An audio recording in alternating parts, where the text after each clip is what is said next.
ETV ప్రేక్షకులకు నమస్కారం. శుభమస్తు కార్యక్రమంలో ఈరోజు గ్రహఫలం అంశానికి స్వాగతం. ఈనాటి గ్రహఫలం అంశంలో గ్రహాల స్థితిగతులు, వాటి ఆధారంగా ద్వాదశ రాశుల వారికి కలిగే శుభ అశుభ ఫలితాలు తెలుసుకుందాం. దీంతో పాటు బుధవారం అయినటువంటి సందర్భంగా, విశేషించి విశాఖ నక్షత్రం అయినటువంటి సందర్భంగా ఆరోగ్య పరిరక్షణ చేసేటటువంటి లక్ష్మీ నృసింహస్వామిని ద్వాదశ రాశుల వారు ఏ విధంగా ఆరాధించాలో, ఆరాధించి ఆయన కరావలంబం చేతి ఊతని పొందాలో ఆ విశేషాలను తెలుసుకుంటారు. ముందుగా నేటి పంచాంగం. స్వస్తి శ్రీ చాంద్రమాన శార్వరినామ సంవత్సరం, దక్షిణాయనం, వర్ష ఋతువు, శ్రావణ మాసం. ఈరోజు బుధవారం. బంగారపు పని, అలాగే దస్తావేజులు రాయడం, అలాగే క్రయ విక్రయాలు, వీటికి మంచి అనుకూలమైనటువంటి వారం. పడమర దిక్ ప్రయాణం లాభిస్తుంది. ఈరోజు తిథి దశమి. దీనికి అధిష్టాత యముడు. రుణాన్ని ఇస్తే తప్పక తిరిగి వస్తుంది. గ్రహశాంతుల్ని చేయించుకోవడానికి మంచి తిథి ఇది. నక్షత్రం విశాఖ. దీనికి అధిపతి ఇంద్రాగ్నుడు. 5 నక్షత్రాలు ఇంటి ముంగిటి కట్టేటటువంటి తోరణంలా కనిపిస్తాయి ఖగోళ దృష్టితో చూస్తే. విత్తనాలు చల్లడానికి, వ్యవసాయపు పనుల్ని ప్రారంభించడానికి చక్కనైనటువంటి నక్షత్రం ఇది. ఈ రోజున పుట్టినటువంటి వారికి గురుదశ వర్తిస్తుంది. ఇక గ్రహాల స్థితిగతుల్ని పరిశీలించి చూస్తే వృషభంలో శుక్రుడున్నాడు, మిథునంలో బుధ రాహువులున్నారు, కర్కాటకంలో రవున్నాడు, తులలో చంద్రుడున్నాడు, ధనుస్సులో గురుకేతువులున్నారు, మకరంలో శని ఉన్నాడు, మీనంలో కుజుడున్నాడు. వీటి ఆధారంగా ద్వాదశ రాశుల వారి ఫలితాలని క్రమంగా పరిశీలించి చూద్దాం.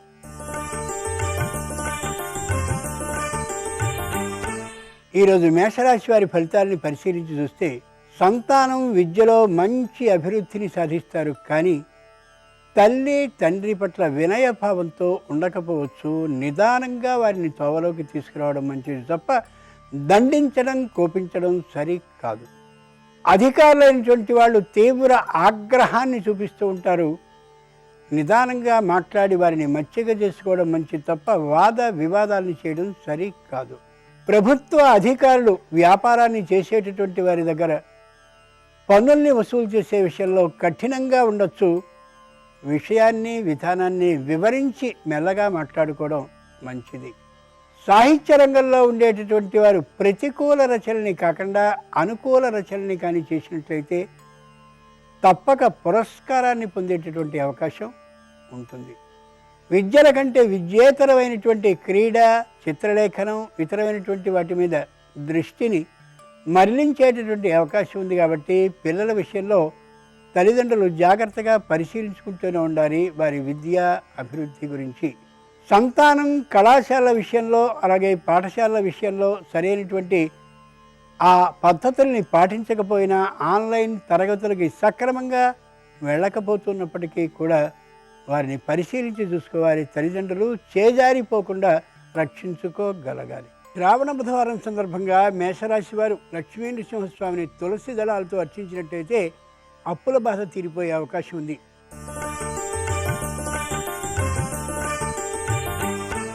ఈరోజు వృషభ రాశి వారి ఫలితాలని పరిశీలించి చూస్తే వ్యాపారాన్ని వక్ర మార్గంలో చేయాలనేటటువంటి ఆలోచనకి వస్తారు. అది ఏమాత్రమూ మంచిది కాదు. సమూల ఛేదన, నాశనం కలిగే అవకాశం ఉంటుంది. జాగ్రత్తగా ఉండాలి. దూరాలోచన కంటే దురాలోచన మంచిది అనేటటువంటి ఊహతో ఎవరైనా మిత్రులు లేదా ఇతరులు సలహాలను ఇస్తే నిర్ద్వంద్వంగా తిరస్కరించడం ఎంతైనా మంచిది. ప్రయాణాలని చేసేటటువంటి సందర్భంలో వాహనాలకి సరైనటువంటి పత్రాలని కలిగి ఉండడం మంచిది. లేని పక్షంలో తప్పక జరిమానాలకి పాత్రలయ్యేటటువంటి అవకాశం బలంగా గోచరిస్తోంది. అందరూ చెప్పేటటువంటి ఆ ఆరోగ్యానికి సంబంధించిన పరిరక్షణ సూత్రాలని పాటించడం కోసం పసుపుని, శొంఠిని, అల్లాన్ని, అలాగే ఉసిరిక పచ్చడిని, ఉసిరిక పొడిని, ఇంకా మిగిలినటువంటి వాటిని ముందే సిద్ధం చేసుకోవడం ఎంతైనా అవసరం. లేని పక్షంలో తరువాత చేతులు కాలాక ఆకులు పట్టడం సామెత అవుతుంది. జాగ్రత్తగా ఉండాలి. రుణాన్ని ఇచ్చినటువంటి వారు ఏమాత్రమూ ఒత్తిడిని చేయరు. వీరి మీద ఉండేటటువంటి కీర్తి, ప్రతిష్టలు, గుర్తింపు కారణంగా అంచేత నిర్లక్ష్యాన్ని ప్రదర్శించడం సరికాదు. కొద్దిగా తీర్చుతూ ఉండడం ఉత్తమం. శ్రావణ బుధవారం సందర్భంగా వృషభ రాశి వారి లక్ష్మీ నరసింహస్వామిని శ్రీగంధంతో అభిషేకించినట్లయితే ఉద్యోగ అవకాశాలు మెరుగుపడతాయి.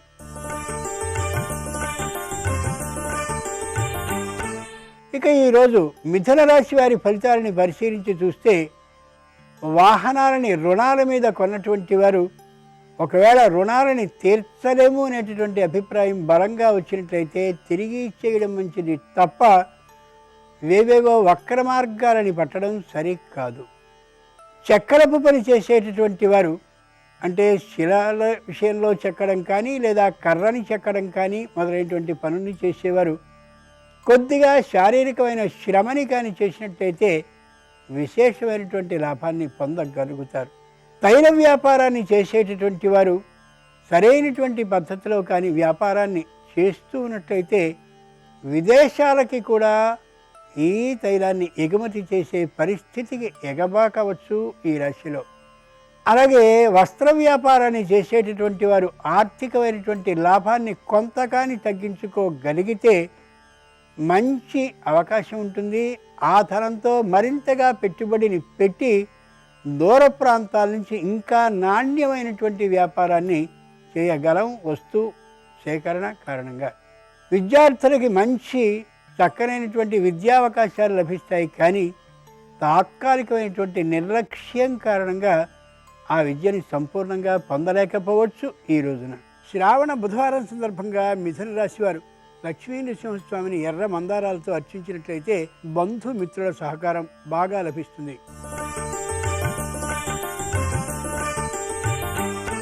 ఈరోజు కర్కాటక రాశి వారి ఫలితాలని పరిశీలించి చూస్తే, ఇళ్లకి మరమ్మతులు చేయించుకోవాలని, వాహనాలకి మరమ్మతులు చేయించుకోవాలని, తీసుకున్నటువంటి ఆర్థికమైన రుణాన్ని అందుకు వినియోగించేటటువంటి విధానం కనిపించడం లేదు. అది ఏమాత్రమూ సరికాదు. ఎవరైనా ఎదిరించినట్లయితే తీవ్రమైనటువంటి మందలింపుని వారికి చెయ్యాలనే అభిప్రాయంతో 10 మందిని సమీకరించుకుని వారి మీదకి వాగ్వివాదానికి దాడికి వెళ్ళడం ఏమాత్రమూ సరికానే కాదు. విషయం చాలా దూరం పోతుంది ఈ రోజున ఈ విధంగా చేస్తే. బంగారపు పనిని, అలాగే వెండి వస్తువులని, అలాగే చెక్క పనుల్ని చేసేటటువంటి వారితో సత్సంబంధాలని కానీ కలిగి ఉన్నట్లయితే మంచి పనుల్ని ఇంటికి సంబంధించి రాబట్టుకోగలుగుతారు ఈ రోజున. వ్యవసాయానికి సంబంధించినటువంటి విత్తనాలు చల్లడం, అలాగే వ్యవసాయ భూముల్ని అద్దెకు తీసుకోవడం వంటి వాటి ద్వారా ముందు నాటికి సత్ఫలితాలు కలిగే అవకాశం బాగా గోచరిస్తోంది. వర్షాలకి బాగా తడిసేటటువంటి కారణంగా కర్కాటక రాశి వారు అనవసరమైనటువంటి అనారోగ్యానికి గురయ్యే అవకాశం కనిపిస్తోంది. కాబట్టి మరింత జాగ్రత్తగా ఆరోగ్య విషయంలో ఉండి తీరాలి. వర్షాల్లో తడవడం ఏమాత్రమూ సరైనటువంటిది కాదు. శ్రావణ బుధవారం సందర్భంగా కర్కాటక రాశి వారు లక్ష్మీ నరసింహస్వామిని సన్నజాజులతో అర్జించినట్లయితే ఆరోగ్యం వృద్ధి చెందుతుంది.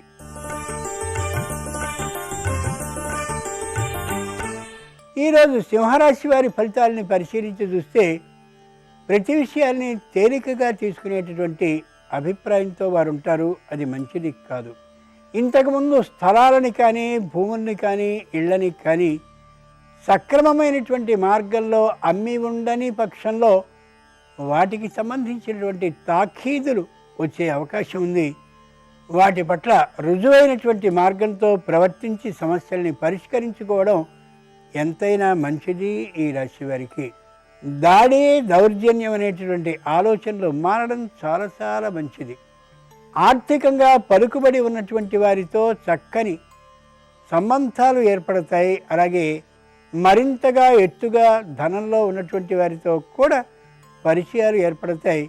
వాటిని దుర్వినియోగం చేసుకోవడం ఏమాత్రమూ సరికాదు. భార్యాభర్తల మధ్య అన్యోన్య భావం మరింతగా ఉండేటటువంటి కారణంగా వక్ర మార్గపు ఆలోచనలు ఏర్పడతాయి వ్యాపార విషయంలో. దానివల్ల తీవ్రమైన నష్టం, దాంతోపాటు అపనిందకి గురయ్యే అవకాశం ఈ రాశి వారికి బాగా కనిపిస్తోంది. తల్లి, తండ్రి, అలాగే ఇంకా వృద్ధుల్లో ఎవరికో ఒకరికి తాత్కాలికమైన అనారోగ్య విధానం కనిపిస్తోంది. కాబట్టి ఇంటి పట్టున ఒకరుండి గమనించుకోవడం అవసరం. శ్రావణ బుధవారం సందర్భంగా సింహరాశి వారు లక్ష్మీ నరసింహస్వామిని తులసీ దళాలతో అర్చించినట్లయితే ఆకస్మిక ధనలాభం కలిగే అవకాశం ఉంది.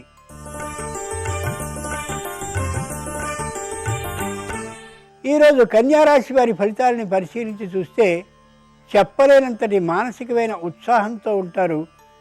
అన్ని పనులు సక్రమంగా అవుతాయనే భరోసాతో ఉంటారు. అలా ఉండనే కూడదు, సక్రమం కాదు. సకాలంలో ఉద్యోగానికి సంబంధించినటువంటి దరఖాస్తులు పెట్టడం, అలాగే యంత్రాలకి సంబంధించినటువంటి అనుమతుల్ని తీసుకోవడం, మొదలైన పనుల్ని చేసుకోనటువంటి కారణంగా పనులన్నీ మళ్ళీ మొదటికి వచ్చే విధానం గోచరిస్తోంది ఈ రాశి వారికి. ముఖ్యంగా వడ్డీ వ్యాపారం చేసేటటువంటి వారికి, రుణాన్ని తీసుకున్నటువంటి వాళ్ళందరూ ఎదురు తిరిగే పరిస్థితి గోచరిస్తోంది. కాబట్టి దాడికి దౌర్జన్యానికి దిక్కుండా సామరస్యపూర్వకంగా వసూలు చేసుకోవడం అవసరం. ఈ రాశి వారికి ఎప్పుడో ఇచ్చినటువంటి రుణాలు కొద్ది మొత్తంలో వస్తున్నందుకు ఏ విధమైన కుటుంబ ఆర్థికమైన భారము లేకుండా గడిచిపోతూ ఉంటుంది. మానసికమైన తాత్కాలిక ప్రశాంతతని కలిగిస్తూ ఉంటుంది కూడా ఆర్థిక ఆదాయం. కుటుంబంలో ఉండేవారందరూ ఏకవాక్యతతో ఉంటారు. విదేశాల్లో ఉండేటటువంటి సంతానం కూడా ఆరోగ్యపరంగా చక్కగా ఉంటారు. స్వదేశంలో చదువుతూ ఉన్నటువంటి పిల్లలు విద్య పట్ల అంతటి శ్రద్ధతో ఉంటారనే నమ్మకం తక్కువ ఈ రోజున ఈ రాశి వారికి. శ్రావణ బుధవారం సందర్భంగా కన్యారాశి వారు లక్ష్మీ నృసింహస్వామిని చేమంతులతో అర్చించినట్టయితే వ్యాపార అవకాశాలు సానుకూలపడతాయి.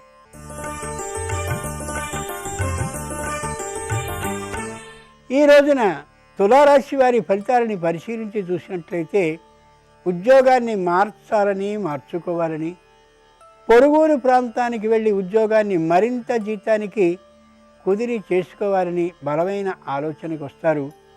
అది ఒకసారి ఆలోచించి తెలుసుకోవాల్సినటువంటి, ఆచరించవలసిన అంశమే తప్ప వెంటనే నిర్ణయించే అంశం కాదు.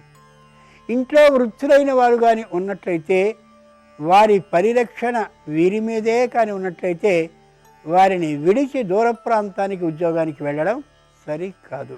ప్రైవేటు ఉద్యోగాలు చేసేటటువంటి వారికి తక్కువ జీతాలు రావడం కానీ, లేదా జీతాలు ఆలస్యంగా వచ్చేటటువంటి అవకాశం కానీ ఉందని ముందే గ్రహించుకుని తగినటువంటి ఆర్థికమైన వనరుల్ని ఏర్పాటు చేసుకోవడం అత్యవసరం. కుటుంబంలో ఉండేటటువంటి అనవసరమైన పదార్థాలన్నింటినీ, వ్యర్థ పదార్థాలన్నింటినీ తొలగించి వేసి ఇంటిని శుభ్రం చేసుకుని ఆరోగ్య పరిరక్షణ కోసం తప్పక పాటుపడాలి. కుటుంబంలో ఉండే సభ్యులు అందరూ కూడా లేని పక్షంలో తాత్కాలిక అనారోగ్యానికి గురయ్యే అవకాశం కనిపిస్తోంది. శ్రావణ బుధవారం సందర్భంగా తులారాశి వారు లక్ష్మీ నృసింహస్వామిని కనకాంబరాలతో అర్చించినట్టయితే వివాహాది శుభకార్యాలు నెరవేరే అవకాశం ఉంటుంది.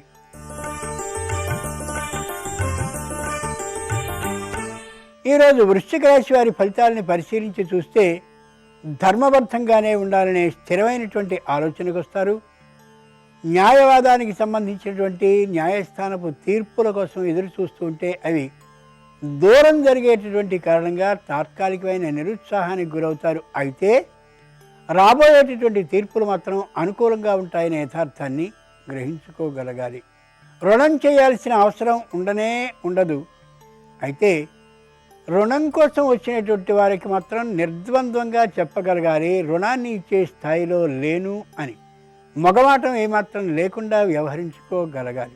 కొత్తదైనటువంటి వాహనాన్ని కొనాలి అనే ఆలోచనని ఈ రోజుకి విరమించుకోవడం ఎంతైనా మంచిది. ఉద్యోగపు హోదాని బట్టి కొత్తదైనటువంటి వాహన సౌఖ్యం లభించే అవకాశం ఉంది. దాని ద్వారా తీవ్రమైనటువంటి శ్రమని చేయవలసి వస్తుందనే యథార్థాన్ని గ్రహించుకోగలగాలి ఈ రాశివారు. పెద్దలతో ఉండేటటువంటి పరిచయాలని దుర్వినియోగపరుచుకోకూడదు. ఎంతవరకో అంతవరకే అన్నట్లుగా వ్యవహరించినట్లయితే వారి దృష్టిలో వీరికి మంచి స్థానం ఉండే అవకాశం ఉంది. శ్రావణ బుధవారం సందర్భంగా వృశ్చిక రాశి వారు లక్ష్మీ నృసింహస్వామిని పారిజాతాలతో అర్చించినట్లయితే అధికారులు ప్రసన్నులవుతారు.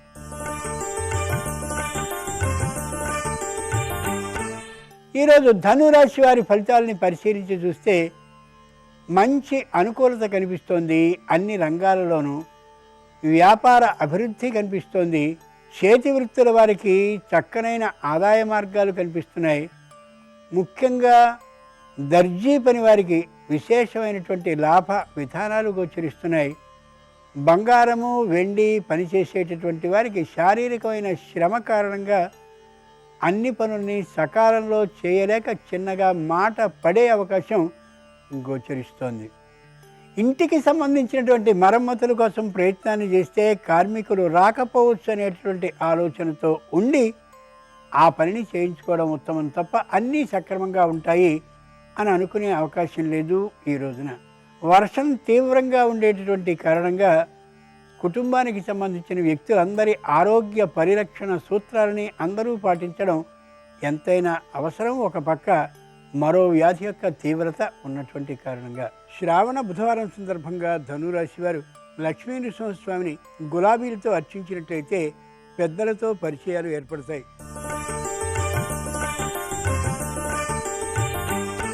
ఈరోజు మకర రాశి వారి ఫలితాలని పరిశీలించి చూస్తే క్యాటరింగ్ పని చేసేటటువంటి వారికి ఆదాయ మార్గం కనిపిస్తోంది. నెలసరి ఆదాయ మార్గం ఎక్కడైనా దొరికినట్లయితే ఆ పనిని చేపట్టడం మంచిది తప్ప ఎక్కడికక్కడ ఏ రోజుకు ఆ రోజు కార్యక్రమాన్ని తీసుకోవాలని అనుకోవడం సరి కాదు. ముఖ్యంగా సంతానానికి సంబంధించిన ఆరోగ్యం పట్ల శ్రద్ధని పాటించడం అవసరం. అనారోగ్య భావన తాత్కాలికంగా కనిపిస్తోంది కాబట్టి కొత్తమైన వస్తువుల్ని కొనాలి అనే ఊహ విరమించుకోవడం మంచిది. ఉన్నటువంటి సొమ్ముని ముందు నాటికి శుభకార్యం కోసం వెచ్చించుకోవాలనే ఊహతో ఉండడం అవసరం. పొదుపు సూత్రాల్ని పాటించాలనే అభిప్రాయంతో ఇంట్లో ఉండే మహిళలు మరింతగా పొదుపుని చెయ్యాలి అని అనుకోవడం వల్ల ఘర్షణ భార్యాభర్తల మధ్య వచ్చే అవకాశం గోచరిస్తోంది. అత్తలకి కోడండ్రతో, కోడండ్రకి అత్తలతో అనవసరమైన వాగ్వివాదాలు కనిపిస్తున్నాయి కాబట్టి సంయమనంతో వ్యవహరించుకోవడం, ఆచితూచి మాట్లాడుకోవడం అవసరం. వ్యవసాయానికి సంబంధించినటువంటి పనులన్నింటినీ సకాలంలో ముగించుకోవడం కోసం వ్యవసాయానికి వెళ్ళడంలో తడిసిపోయే అవకాశం వ్యక్తులకి హెచ్చుగా కనిపిస్తోంది కాబట్టి ఆరోగ్య పరిరక్షణ సూత్రాలని తప్పక పాటించి తీరాలి. శ్రావణ బుధవారం సందర్భంగా మకర రాశి వారు లక్ష్మీ నృసింహస్వామిని పారిజాతాలతో అర్చించినట్లయితే శత్రు విజయం కలిగే అవకాశం ఉంది.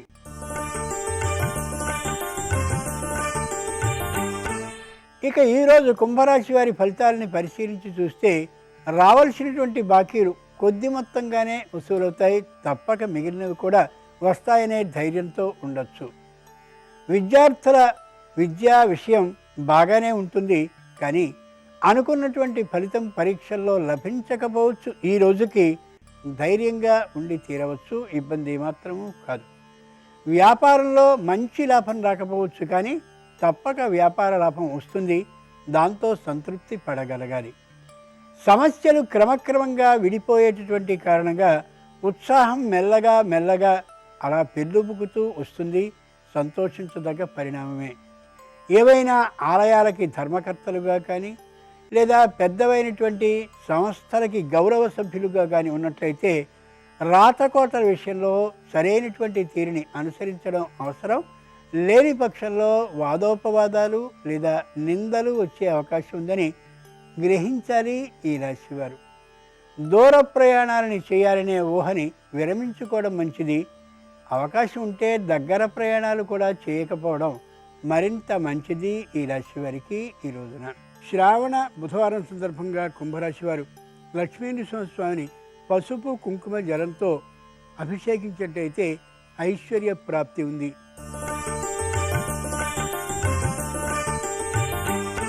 ఇక ఈ రోజున మీనరాశి వారి ఫలితాలని పరిశీలించి చూస్తే కుటుంబం ఎక్కడికి కూడా వెళ్ళనటువంటి కారణంగా తాత్కాలికమైనటువంటి విసుగు చిరాకులతో ఇంట్లో ఉండేటటువంటి కుటుంబీనుడు అంటే మహిళలు ఉండే అవకాశం కనిపిస్తోంది.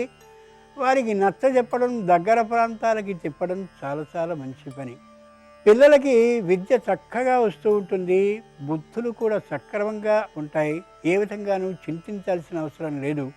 అయితే వారికి సంబంధించినటువంటి ఆ సొమ్ముని కట్టడం విషయంలో తల్లిదండ్రులు పొదుపుని పాటించినట్లయితే సరైనటువంటి చోటులో చేర్పించలేకపోవచ్చు. నిర్ణయించేటటువంటి ఆలోచనని ఒకసారి పునరాలోచన దిశగా చేయాలి. బలంగా ఒకే నిర్ణయం మాత్రం ఉండడం సరికాదు. వృత్తిపరమైనటువంటి పనుల్ని చేసేటటువంటి వారికి కొత్త కొత్త ఆర్డర్లు వచ్చే అవకాశం ఉన్న కారణంగా చాలా ఉత్సాహంగా ఉండగలుగుతారు. ఉన్నటువంటి భూములకి మరికొన్ని భూముల్ని కలిపి కొందామనేటటువంటి ఊహకి రావడం ఈ రోజుకి మాత్రం సరి కాదు. ఆధ్యాత్మిక దృష్టి ఉండొచ్చు, అయితే దాన ధర్మాల దృష్టి కూడా ఉండొచ్చు, అయితే ఎంతవరకో అంతకంటే శృతి మించడం మాత్రం సరి కాదు. ఉద్యోగాన్ని చేస్తూ ఉండేవారు వ్యాపారానికి, వ్యాపారాన్ని చేస్తూ ఉండేవారు ఉద్యోగానికి వెడితే బాగుంటుందనే ఊహని పూర్తిగా విరమించుకోగలగాలి ఈ రాశివారు. శ్రావణ బుధవారం సందర్భంగా మీనరాశివారు లక్ష్మీ నృసింహస్వామిని సన్నజాజులతో అర్చించినట్లయితే సర్వ విషయాల్లోనూ అనుకూలత కలిగే అవకాశం పుష్కలంగా ఉంటుంది.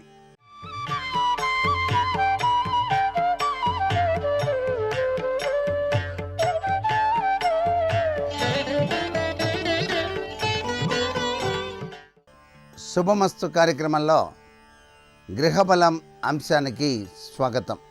ప్రతి ఇల్లు కూడాను లక్ష్మీ కళతో శోభిల్లింపజేసుకోవడానికి, జాతక ప్రభావరీత్యా సంభవించేటువంటి వివిధ రుగ్మతలను తొలగించుకోవటానికి, గ్రహచార సంబంధంగా ఆచరించవలసినటువంటి విధి విధానాల్ని ఏ విధంగా కనుక ఇంటి ఇల్లాలు కానీ ఇంటి యజమాని కానీ తరచూ కనుక పాటించినట్లయితే ఆ గృహం ఎల్లవేళలా ఆనంద నిలయంగా ఉంటుందో అనేటువంటి విషయాన్ని కూడా మనకు ఋషులు తెలియజేశారు.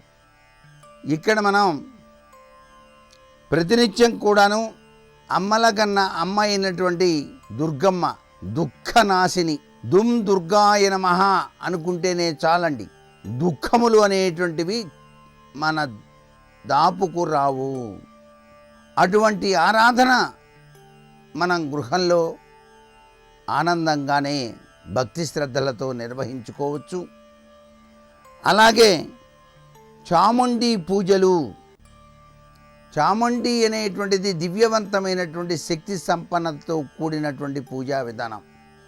ఇచ్ఛాశక్తి, క్రియాశక్తి, జ్ఞానశక్తి స్వరూపిణి ఆ తల్లి, ముగ్గురమ్మల మూలపుటమ్మ. అందుచేత చండీ మంత్రాన్ని ఎవరైతే చక్కగా అనుష్ఠానం చేస్తారో, లేక తెలిసిన వారి చేత ఇంటిలో తరచూ చేయించుకుంటూ ఉంటారో, వారి ఇంటిలోనికి దుష్టశక్తులు అనేటువంటివి ఎటువంటి పరిస్థితుల్లోనూ రానే రావు. కంటికి కనిపించినటువంటి దుష్ట ప్రభావాలు గృహం పైన అప్పుడప్పుడు కూడాను ప్రవేశించడానికి ఆస్కారం ఉన్నది. కాబట్టి ఆ దుష్ట ప్రభావాల యొక్క తత్వం ఆ ఇంటిలోనికి ప్రవేశించకుండా మనల్ని అనుక్షణం రక్షించేది దుర్గామాత యొక్క ప్రభావమే. అందుచేతనే చాలామంది తమ ఇంటి సింహద్వారం పైభాగాన కూడాను బయటికి చూస్తూ దుర్గాదేవి యొక్క చిత్రపటాన్ని అలంకరించడం చూస్తూ ఉంటాం. అలాగే మీరు ఏదైనా ముఖ్య కార్యం పైన ఇంటి నుంచి బయటికి వెళ్ళేటప్పుడు దుర్గాదేవిని మనసులో తలుచుకొని ముమ్మారు ధ్యానం చేసి, సెమీ వృక్షానికి సంబంధించినంత వరకు జమ్మి వృక్షపు ఆకులను రెండింటిని తమ జేబులో ఉంచుకొని బయటికి వెళ్ళినట్లయితే ఆ సెమీ వృక్షానికి సిద్ధిదాత్రి అనేటువంటి పేరుంది. సిద్ధింపచేయగల శక్తి సమర్థత, వృక్షాలలో దేవతా స్వరూపాలు దాగి ఉంటాయి అనేటువంటి సత్యాన్ని ప్రతి ఒక్కరూ అవగాహన చేసుకోవాలి. ఆ యొక్క జమ్మి ఆకులను తమ వద్ద ఉంచుకొని గనక బయలుదేరినట్లయితే సర్వకార్యములు కూడాను నెరవేర్చుకోవటానికి ఆస్కారం ఎక్కువగా ఉంటుంది సుమా. మరికొన్ని ముఖ్య విషయాలు రేపటి శుభమస్తు కార్యక్రమంలోని గృహబల అంశంలో తెలుసుకుందామా. మరి సర్వే జనాః సుఖినో భవంతు.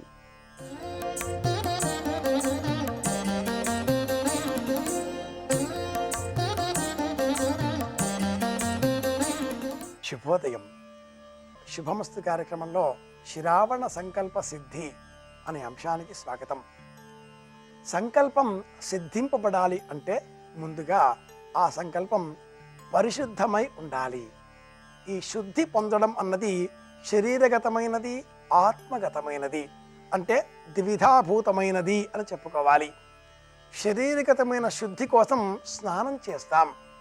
వివిధములైనటువంటి అనేక శుభకరమైన విలువలతో కూడుకున్న ఓషధుల రూపాలలో ఉండేటటువంటి తైలములను అలదుకుంటాం. ఇదంతా కూడా బాహ్య శుద్ధి. విలువల గల వస్త్రాలు ధరిస్తాం, ఇది కూడా బాహ్య శుద్ధి అవుతుంది. కానీ ఆంతరిక శుద్ధి, మనస్సులో చేసే సంకల్పం, ఇందుకోసమై వాక్యాన్ని వినియోగిస్తాం. ఈ వాక్యం మనస్సులో ఏర్పడుతుంది. పూర్వం వేదంలో ఒక చిన్న కథను జ్ఞాపకం తెచ్చుకుంటే, మనస్సు మాట అనేవి రెండు భిన్నములైన శక్తులు. ఒకనాడు ఈ రెండు కూడా పరస్పరం పోట్లాడుకున్నాయి. నేను గొప్ప అంటే నేను గొప్ప అని తగులాడుకున్నాయి, దెబ్బలాడుకున్నాయి. ఈ రెండూ కలిసి అంటే మాట మనస్సు రెండూ కలిసి బ్రహ్మగారి దగ్గరికి వెళ్ళాయి. బ్రహ్మగారిని ప్రశ్నించాయి. మా ఇరువురిలో ఎవరు గొప్ప నిర్ణయించండి అంటూ ప్రశ్నించగా బ్రహ్మదేవుడు క్షణం ఆలోచించి వెంటనే మనస్సు గొప్పది అంటూ తీర్మానం చేసేసాడు. మనోవై ప్రజ అనేసరికి ఆ మాటకు ఆగ్రహం వచ్చింది. ఇక నుంచి బ్రహ్మదేవ, నీ గురించి చెప్పే ఏ మంత్రమైనా కూడా నన్ను వినియోగించకుండా ప్రయోగించెదరుగాక అంటూ అనేసింది. అనడానికి కూడా మాటే కదా శక్తి. దానితో ఆ క్షణం నుంచి ప్రజాపతి మనసా ధ్యాయన్ అన్న సూత్రం ఏర్పడింది. బ్రహ్మకు సంబంధించిన ఏ మంత్ర విభాగమైనా మనస్సులోనే సంకల్పం చెయ్యాలి, మనస్సులోనే అంతా అనుకోవాలి. బాహ్యంగా బ్రహ్మకు సంబంధించిన మంత్రశబ్దం ఏది కూడా అనకూడదు అంటూ వైదిక విజ్ఞానం ఒక కథను ఇలా తెలియజేసింది. ఈ సంఘటన ఏర్పడినటువంటి సందర్భం ఈ శ్రావణ మాసంలో వచ్చేటటువంటి పౌర్ణిమకు సంబంధించిన వ్రతంతో కూడుకున్న రోజు. అందులో ప్రత్యేకంగా బుధవారం నాడు మాట మనస్సు ఈ ఇరువురికి సంబంధించినటువంటి ఆధిపత్యం గల బుధగ్రహానికి సంబంధించింది కనుక శ్రావణ మాసంలో సంకల్ప సిద్ధి కలగాలి అంటే, మాట చక్కగా రావాలి అంటే తేనె ఈ రోజున పరమాత్ముడికి నైవేద్యంగా సమర్పించాలి. తేనెను ఎదుటివారికి బహుమతిగా అందించాలి. తేనె వర్ణంలో ఉండే దుస్తులు ధరించాలి. విశేషంగా ఈరోజు పారిజాత మొక్కని సంరక్షించి నాటి పెంచే ప్రయత్నము చేయాలి. పారిజాత మొక్కను ఈ రోజున ఎవరైనా మొక్కల పెంపకందారులకు లేక వృక్ష ప్రియులకు బహుమతిగా అందజేస్తే కూడా సంపూర్ణమైన శ్రీమన్నారాయణ అనుగ్రహం వాక్యపూర్వకంగా మనం పొందవచ్చును అంటుంది పరిహార విజ్ఞాన శాస్త్రం. పారిజాత వృక్షం కింద ఆంజనేయ స్వామి ఉంటాడు. ఆంజనేయ స్వామి ఎలా మాట్లాడాలో తెలిసిన దైవం. మాటకు సంబంధించిన సమస్త విన్యాసమంతా కూడా హనుమత్ సంబంధితమే అయి ఉన్నది. ఈ మాటల చేత దేవతలు మనల్ని అనుగ్రహిస్తారు. మాటల చేతనే దేవతలు ఆగ్రహాన్ని చూపిస్తారు. కనుక మాటలు జాగ్రత్తగా ఉండాలి. మాటలకు ఎక్కడ పుట్టువవు అనుకుంటే అది మనస్సు అంటే సంకల్పం. శ్రావణ సంకల్పం పరిపూర్ణంగా ఉండాలి అంటే ఈ రోజున తేనెని వినియోగించాలి. అలాగే తేనె వర్ణంలో ఉండే దుస్తులు ధరించాలి. వీలు కుదిరిన పక్షంలో లక్ష్మీనారాయణ స్వామివారి దేవాలయంలో యథాశక్తి స్వామివారిని దర్శనం చేసుకుని ప్రదక్షిణలు చెయ్యాలి. గరుత్మంతుడిని దర్శించుకోవాలి. ప్రశాంతమైన మనస్సుతో ఆలయంలో కూర్చొని నా మనస్సు సంకల్పం చక్కగా ఉండాలి, లోకాలన్నీ కూడా శాంతితో ఉండాలి, పరమాత్ముడు నాకు ప్రసన్నతతో కూడుకున్న వాక్యాన్ని అనుగ్రహించాలి అనే సంకల్పం చెయ్యాలి. నాభిస్తవన్హిమాంతి సప్రేరయతి మారుతం అంటారు పాణిని అష్టాధ్యాయి అని మహాగ్రంథంలో. ఆ కావ్యంలో ఆ శాస్త్రకావ్యం ఎటువంటిది అంటే మాటకు ఎన్ని రూపాలుంటాయో తెలియజేస్తుంది. పర పశ్యంతి మధ్యమ వైఖరులతో పండా చత్వ మేధ చారిణి అనే 4 మార్గాలలో మన నాభిలో ఉండేటటువంటి అగ్నిహోత్రం ద్వారా వెలువడేటటువంటి ఆ వాయువు బహిర్గతమై ఎదుటివారికి చేరే సమయంలో అర్థవంతంగా ఉండాలి అంటే విష్ణువు అనుగ్రహం తప్పనిసరి. ఆ విష్ణువు వాయు రూపంలో మనలో ఉండేటటువంటి ఈ శక్తిని ప్రేరేపితం చేసి మాటకు అర్థాన్ని, ఒక చమత్కారాన్ని, ఒక తేజస్సును సంతరింపజేస్తాడు. మాట కఠినంగా ఉంది అంటే అర్థం ఈ స్వామి, ఈ వ్యక్తి, ఈ స్వరూపము, ఈ మనిషి, ఇతడిలో విష్ణువు అంశ తక్కువగా ఉన్నది అని అర్థం. ఈశ్వరాంశ కలవారు మౌనంగా ఉంటారు. బ్రహ్మదేవుడి కరుణ కలవారు మరింత మౌనంగా ఉంటారు. విష్ణువు అనుగ్రహం ఉంటేనే గల గల గల గల గలమని ప్రవహించే నీరులాగా, సెలయేరులాగా మాట్లాడగలుగుతారు. అలా మాట్లాడాలి అనే కోరిక కలవారంతా కూడా ఈ రోజున తేనెతో ఆ శ్రీమన్నారాయణమూర్తిని అభిషేక ద్రవ్యాలతో అభిషేకించాలి. శ్రీ వెంకటేశ్వర స్వామి వారి ఆలయంలో అభిషేక సమయంలో వారికి అభిషేకం చేసే నిమిత్తమే అర్చకులకు తేనె అందించినా కూడా అంతే ప్రయోజనాన్ని మనం రాబట్టుకోవచ్చును అంటుంది పరిహార విజ్ఞాన శాస్త్రం. వివిధ మార్గాలకు అనుసరించి అనేకులకు అనేక ఇష్టదేవతా స్వరూపాలు ఉండగా కొందరికి సాయినాథుడు ఇష్టం, కొందరికి గణపతి ఇష్టం, కొందరికి శివుడికి ఇష్టం, కొందరికి మహాలక్ష్మి ఇష్టం. కానీ అన్ని దైవ రూపాలకు సంబంధించిన పదార్థం మట్టుకు తేనెను విశేషంగా వినియోగించాలి. తేనె ఆహారంగా స్వీకరిస్తే కూడా మాటలు బ్రహ్మాండంగా వస్తాయి. చిన్ననాట అన్నప్రాశన చేసే సమయంలో చిన్నారి బాలబాలికలకు ఆ అన్నాన్ని తొలిసారిగా నోటికి అందించే నిమిషంలో వినియోగించేటటువంటి పరమమైనటువంటి ఔషధం తేనె. దధి మధుఘృతోదనం అన్న ఆ మాటతో అందులో ఆ పిల్లవాడికి ఈ ప్రసాదాన్ని పెరుగు, మధువు తేనె, ఘృతం నెయ్యి, అలాగే ఓదనం కొద్దిపాటి మెతుకులు కలిపి పదార్థాన్ని నాలికకు తొలిసారిగా అందిస్తారు. అందులో తొలిగా అందించేటటువంటి రుచి తేనె.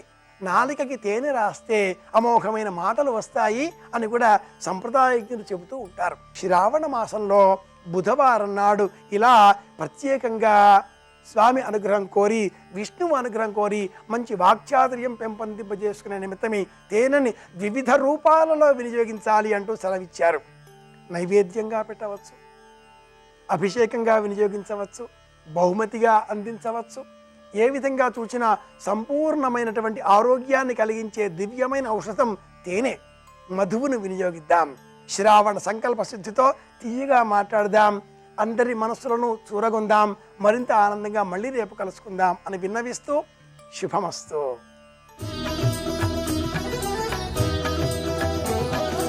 రేపు ఏకాదశి తిథి ఉంది. అనురాధ, జ్యేష్ఠ నక్షత్రాలు ఉన్నాయి. రేపటి నక్షత్ర బలాన్ని పరిశీలిస్తే ప్రధానంగా వైద్యులను కలుసుకొని ముఖ్యమైన వైద్య పరీక్షలు చేయించుకోవటానికి, వైద్యుల సలహాలు సూచనలు స్వీకరించడానికి రేపు అనుకూలమైన రోజుగా చెప్పవచ్చు. అలాగే గృహంలో ముఖ్యమైన మార్పులు చేసుకోవటానికి కూడా రేపు అనుకూలమైన రోజుగా చెప్పవచ్చు. అదేవిధంగా ఏకాదశి సందర్భంగా విష్ణుమూర్తిని తులసి దళాలతో, పసుపచ్చటి చామంతి పూలతో పూజించడం ద్వారా, విష్ణు సంబంధమైన ఆలయానికి వెళ్ళి దర్శనం చేసుకుని ఆలయంలో దీపాన్ని వెలిగించి ప్రదక్షిణలు చేయడం ద్వారా సకల శుభాలు పొందటానికి, గొడుగు దానం ఇవ్వడం ద్వారా గ్రహదోషాలను తొలగింపజేసుకోవటానికి రేపటి నక్షత్ర బలం విశేషంగా సహకరిస్తుంది.